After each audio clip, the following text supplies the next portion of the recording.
children, people, like us who were born there, who were citizens, so they could use our name to buy land, but where we were, the land was not for sale. It was owned by Bishop Trust, and it really was not for sale, I guess. I know we wanted to buy the land. I know my mom mentioned several times wanted to buy the land where we were, but somebody couldn't do it. But the land always had to be bought by one who was a citizen, so they could not. And they could not become citizens. They were not legally allowed to do that. So naturally, they had that problem. They were afraid for themselves too, although they didn't say much about it. But only later on, as we read what happened in the camps on the questionnaire, you read about that, then we become aware of some of the dangers that they were aware of, which we were not. I was not anyway. I cannot say about my older brothers; they were wiser than I was. And so for myself, everything was very, life was good as a young person, and we were shielded from many things. And, but the older brothers were more aware of those things going on. And, were any of your brothers already in the military when Pearl Harbor happened? Yeah, my oldest brother, Asa, was. He was in with the 100. And when the war started, they took away the rifles and gave them shovels. And it was a real come down, They had the uniform on and trained and ate the food that army gave and did everything was in a regular soldier would do. Then when the war started, they take away the rifles. That's a tremendous insult, But that's how it went, so they went along with it. Where was he stationed? I think he was stationed, I believe it was in Schofield, in that area, I believe. I'm not so sure where they were, but I think it was in that area. It's near Wahioa, not too far from where we were. That's where the army base was anyway. So. Did you ever visit Honolulu during the war? I think I did. I believe I did. I used to. One of my relatives had a trucking business, so he's going to Honolulu every day. So I call him up, hey, I want to ride with you. Go downtown, and so that's how I did. And I think I used to go. Even at a young age, I was very conscious about sales. Hey, they got a sale on this thing here. I'd probably save more money staying home and buying locally. But so I used to go there and buy things a little bit, just to get out, really. You mentioned an uncle. Did your father and mother have brothers or sisters in Hawaii also? Yeah. My mom had sisters. That's right. She had a sister, and yeah, come to think of it, yeah, she had a couple sisters, I think. Sisters or whatever it is. My wife can tell you more about it me than I could. But one of my cousins, who's out here, I think her grandmother was one of my mother's sisters too. So I think she had two sisters then, and then of course their children, of course. But so the one that had the trucking business was one of my sisters, my mother's sister's children. Yeah, one sister's children. That's right, same name. So I used to go with him, to in town now and then. Not always, but now and then. We used to catch the taxi to go in town. But yeah, they had relation. You know, they talked to each other. They visited. And I know when the land was low, so about February or January during the rainy season, we will have a flood. So we'll go to one of my cousin's place in Waialua side, on the sugar plantation side, on a higher level. We would stay there, And come to think of that, that was my mom's sister's child, I believe it was. Their family, we stayed with them. And so it was, when to think about it, it was rather close-knit,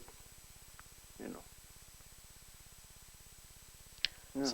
So you said your oldest brother was in the military. How many of your brothers, you said 5 or 6 were in the military? Altogether, there were 6 of us. 6 out of 8 were in the military. I was the last one, the youngest. So. And of those 8, 2 had died as babies, right? No one died. But No, I mean as babies. Didn't you say you had a couple of... Oh, before that. Okay. Yeah. So, in other words, they were altogether, counting them, there were 11. And yes, so they had it. So they were in an old grave. That's so we used to go and visit now and then, when my folks were around.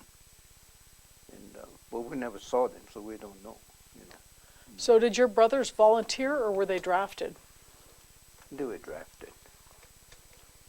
Well, not all of them. I think my brother Charlie was a volunteer for the 442 at that time. And then the others were, I volunteered too, but I think they put me under draft status, I believe. I volunteered so I can get to school. And so it was a short one, only two years, But in those 2 years, I got to see California, got to see Japan and Okinawa. It's a good deal. So you knew about the GI Bill? That's why you enlisted? Yeah. So tell me about your military career. Well, we had a basic training, which was very short. I think it was 6 to 8 weeks. It was very light compared to what we fired a rifle only once, just to get the feel of it. And then we fired 2 rifles. One was an automatic, semi-automatic rifle, and then one was a regular rifle. Well, just one time. That's it. One time each. So you were already in training for the Military Intelligence Service at that time? No. After that, after the basic training, then we went to school. And this was a 9-month school. Come to think about it, So this in Presidio Monterey, they had just moved from Minnesota to come to California. So I think we were the first 9-month class to graduate from that school.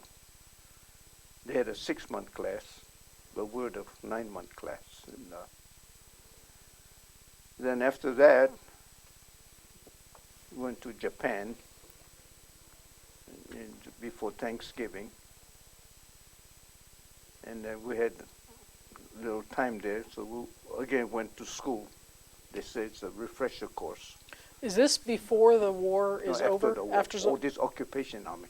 Okay, so did you enlist after the war? It was after the war, yes. Okay. The war was all over. The war was all over, and my brothers were returning home. And so I was not needed on the farm anymore. Wasn't vital anymore. Is Charlie the only one who was injured? He's the only one that was injured. The other 2 were on medical discharge. And but Brother Matsuo and Masao and myself, we were regularly were not, didn't have any problems. So, Did you choose the MIS, or did the Army assign you to MIS? or were assigned to MIS, but because we went to school. So in a sense, when you go to school, you become part of MIS. It's an interpreter or or translator. So in that sense, generally, I'm sure we were all into MIS, military intelligence, and unless they send you some other place, but it would still be under, I would think, MIS. Every unit had, or I don't know if every unit, but most units would have an interpreter in Japan anyway. What was Japan like after the war? Pretty much broken up, bombed out. In Tokyo, between Tokyo and Yokohama, I remember, it was all flat. The only thing we could see was the chimneys standing. No houses. This was 1947. So, and when I went to Hiroshima, on my way to Yamaguchi, I stopped at Hiroshima to look at the city. Nothing was yet built, all flat. All we could see was that the old bank building, I believe, which it's still there. They kept that. And a policeman saw me with my uniform, so he came by and he gave me kind of a rundown of what had happened during the war. I mean, during the bombing, and how the people were in the river trying to cool off, but they were dying already. And he described how the scene was a terrible scene. So I wasn't there that long, but I was enough to see, to get a feel of what it was like, that one bomb could flatten the whole city like that. Well, she was a horrible experience, and I've read something about it since then, but I've never been back. I've never been back. Never had a chance yet. So, but I've seen pictures, documentaries on it. It was devastating. And I've met people, a person who was in there and came out. A friend of mine had married one of the girls that was in the vicinity, and she died from that later on. The cause of it was from that one, and how it was not a pleasant thing to remember also for them.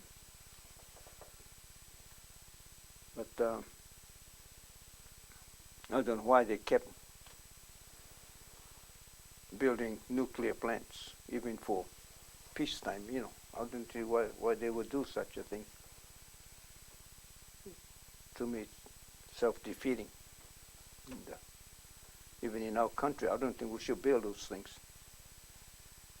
Because you still have to worry about how to get rid of the leftovers.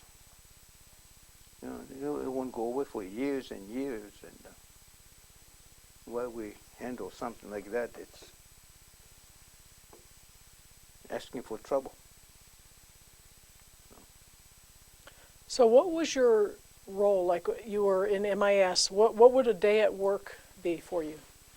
Well, actually, although I was in MIS in Japan, I was assigned to be with the WACS, the women's group.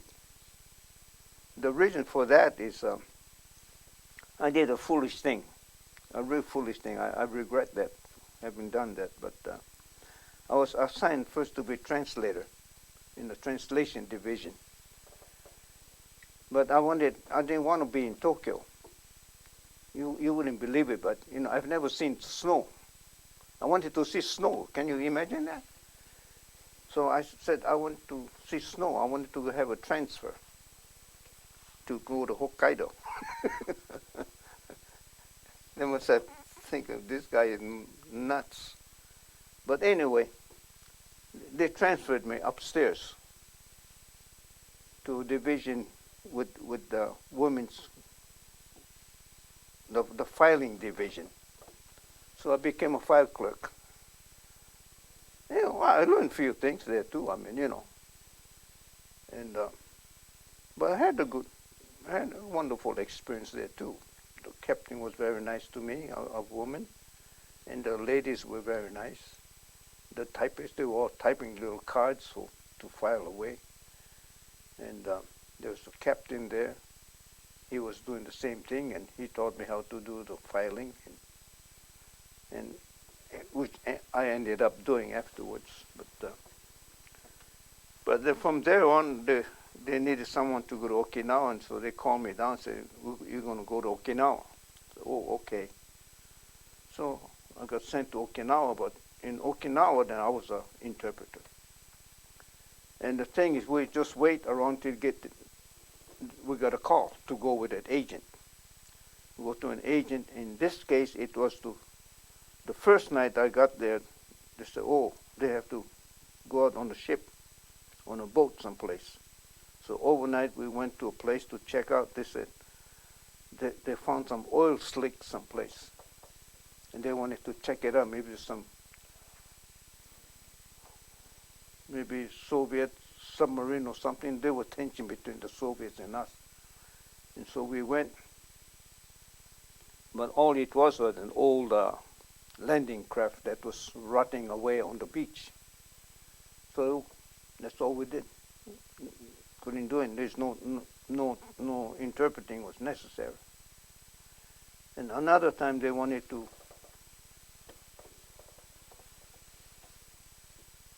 have a picture of a suspected teacher who may have been a communist or something.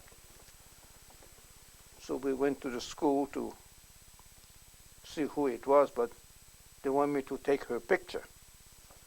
But how do you take a picture of a teacher? Because we wanted to know what she looked like, but you know what, for the file, without telling her what it was for. So I said, okay, we'll take a class picture. So we took a class picture with her in it. So that's how we got to her picture. And there's another time when they wanted to interview a lady, so I went with the agent to interpret for him. And so that's how we went, talked to her, and he asked the question, I interpreted, and she answers, I interpreted to him, I interpreted to her what the question was, and gave him the answer and all that. It was a good experience, you know. But that's about what it was. We had to wait for the agent to call us. Other than that, we just sit around and wait and read the books or whatever, read what we wanted to do. And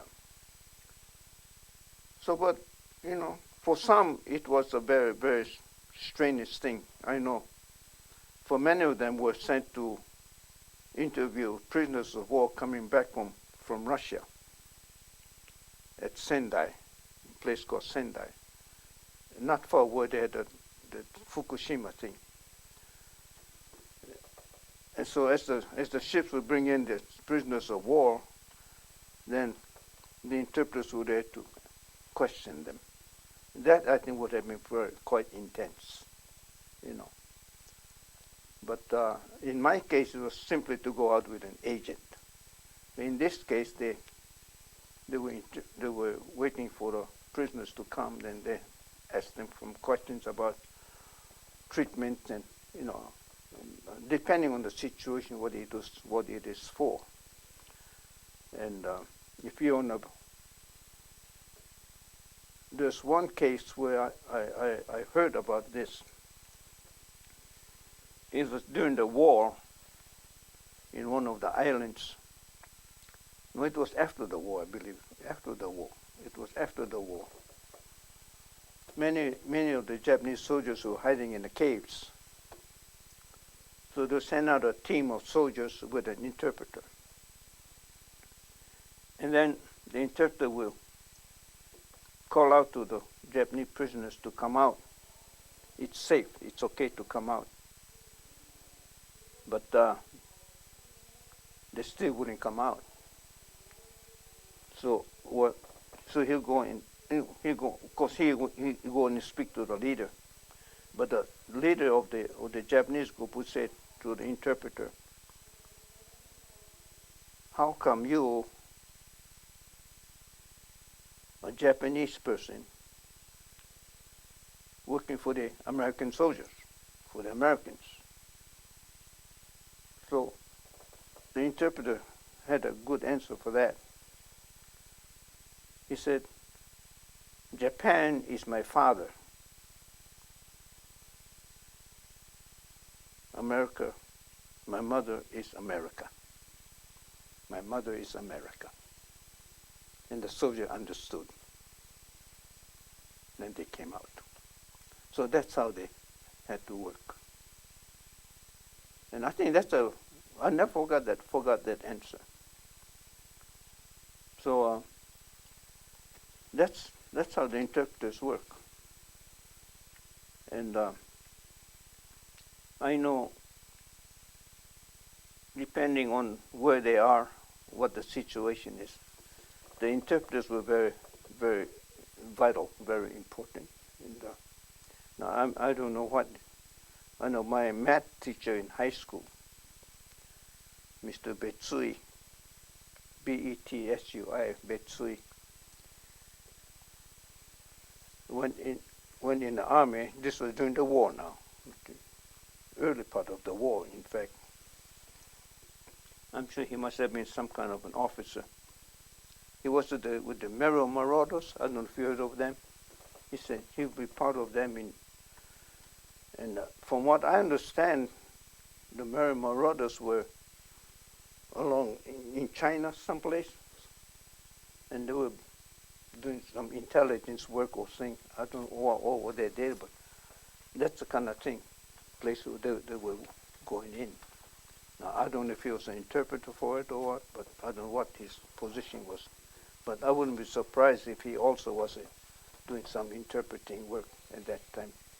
So they were all over the place. And I'm not sure what my brother did. He was in the Pacific War, but he said he was an interpreter too. So that I don't know. And my other brother, older brother, Matsuo, he was in Japan, so he knew the language very well. And I understood he taught a little bit, or how much I don't know, but he taught in Minnesota for a while. Then he was sent to Japan also as an interpreter. So it all depends what the situation is and who they were with and what kind of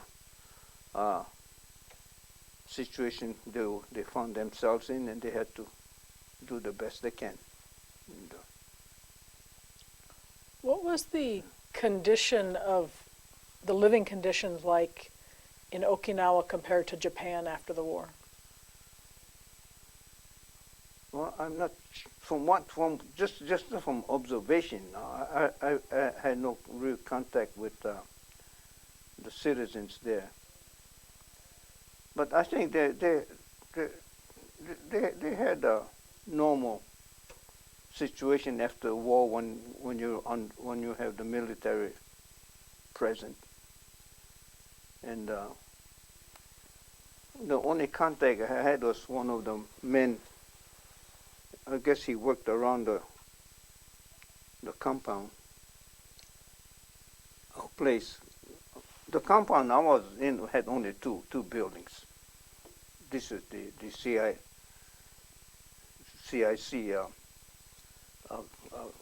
operation there.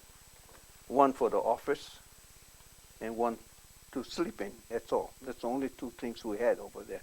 And what does CIC stand for? Counterintelligence. And so they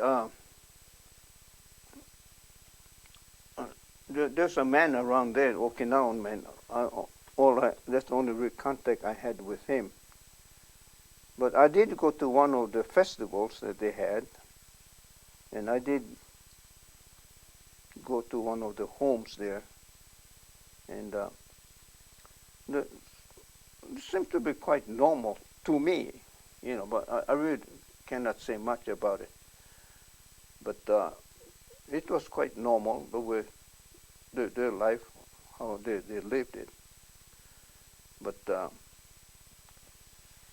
I really can't say too much because I really don't know. And seems like it was normal, yet with some tension around. With anything you have a military, there's some, underlying tension around. And, Has what you saw there, or of the war, did that have any influence on your ministry later in life? in what way would you? Just, seeing the suffering of people, seeing war.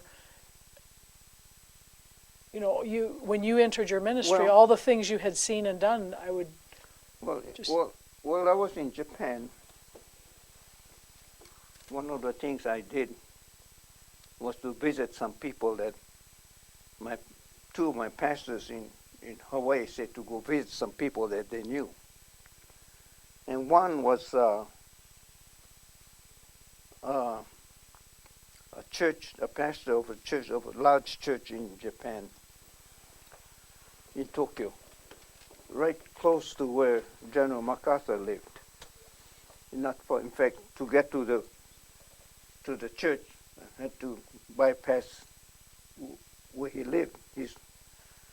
But the Reinanzaka Church, Congregational Church, a very fine family. The pastor, his wife, and two daughters were there. I went to visit them, and this was near Christmas time. It would become Christmas time. So I thought, well, I'll take them some candy, because they really didn't have anything. So I took them a can of almond roca, and I thought they'll enjoy that. So the next time I went to see them, it was before Christmas. They said that, well, the kids didn't have any candies, for the Sunday school. So they said, well, they took the candy and they cut the candies in pieces to give to the kids. I didn't know that they would do that. I thought this was for them all alone, So that's how they had to do things. If I knew that, I would have maybe bought some candies from the PX and brought them enough to give to the kids, but I didn't. I didn't know about it. They were going to do those things, and I didn't know they had the need for the kids. So this is how they had to do things in Japan anyway, and this is how I related to them somehow. Got to know them. I invited one of the daughters, the oldest one, to go to a Thanksgiving service Thanksgiving dinner that they had for the personnel.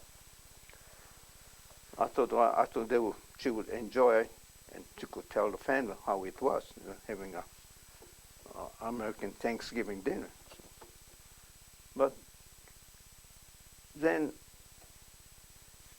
I went to one of the people I was asked to visit. This lady, she worked at a bank,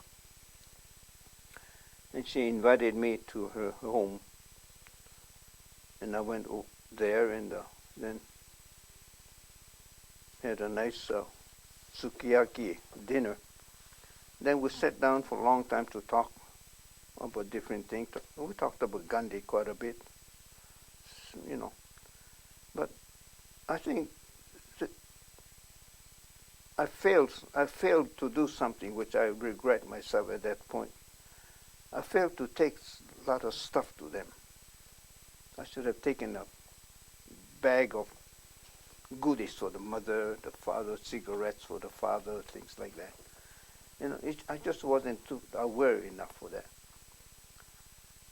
But then also, there was a Quaker woman, I forgot her name now,